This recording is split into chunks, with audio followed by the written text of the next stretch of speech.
Hey everyone, welcome to my channel. I have started a personal DSA challenge where I am solving 5 problems per pattern, covering 180 problems in total. I'll be posting one video per day explaining my thought process from brute force to optimized approach. If you're new here, you can check out the previous videos to follow along. In today's video, we will work on maximum subarray. So the problem states that we are given an integer array nums and our task is to find the maximum possible sum and we need to return that sum. So the idea for brute force approach is to solve this problem is to try all the possible subarrays where a subarray is defined by the start index and an end index. For every possible subarray, we calculate the sum of elements from index I to j and we keep track of the maximum sum we have seen so far. So let's code it up first. Let's take a variable maxim initially with minimum value and let's loop through from index 0 till the length of the given array.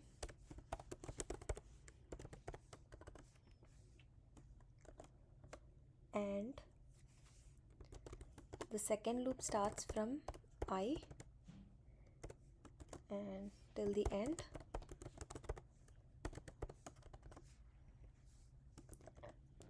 Now the third loop starts from I and it ends at j.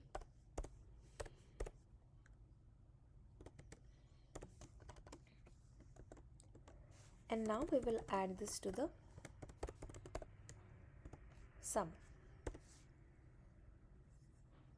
After this loop, let's track the maximum sum.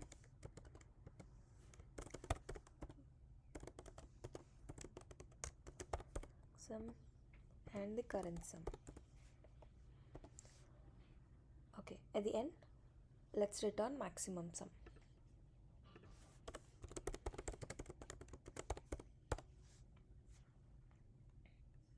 Let's run the code.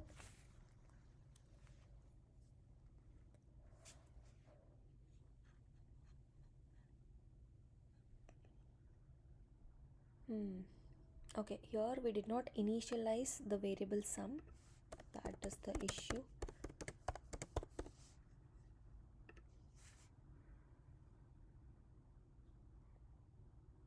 Now, so this is accepted. So there are O of n square subarrays and for each subarray we are taking O of n time to calculate the sum. So the total time complexity becomes O of n cube.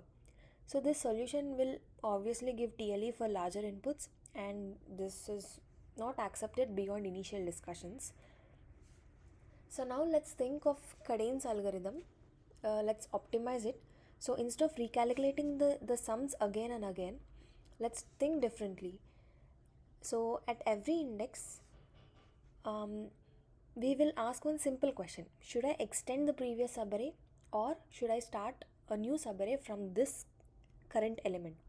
So if the sum till the previous index becomes negative, carrying it forward will only reduce the total sum. So if the previous sum is helpful, we will extend it. If the previous sum is negative, then we will discard and we will start fresh. This idea leads us to Cadane's algorithm, where the subarray must be contiguous. We need the maximum or minimum sum and we want the solution in O of n. If these three conditions satisfies, then we can choose Cadane's algorithm. So let's write the code first.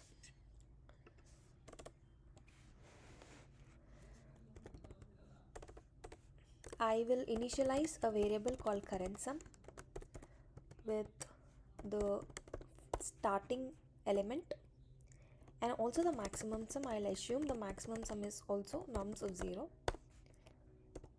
And now let's start from index 1 and let's loop till the end of the array.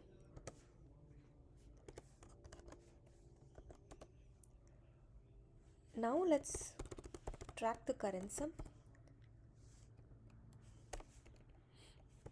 which is nothing but max of the current element or the current sum plus current element. Now we have updated the current sum. We have used this logic to save us when the current sum is negative. Now let's also update the maximum sum is nothing but the maximum of maxim and the current sum. Okay, let's return the maxim. Let's run the code. Let's submit it. Okay, it is accepted. So here the current sum represents the maximum subarray sum ending at the current index. And at each step, either we include the current element in the existing subarray or we will start a new subarray from the current element. The maximum sum stores the best answer that is seen so far. This way, we process the array only once. Now if we try run one example, let's consider this example 1. So at index 0, the value is -2. So the current sum is -2 and maximum sum is also -2. -2. Okay, at index 1, the value is 1. So the current sum, okay, we will enter the loop and the current sum would be the maximum of the current element, which is 1 and -2. Current sum plus current sum -2 plus 1 -1, 1 and -1. So it would be 1 and the maximum would also be 1.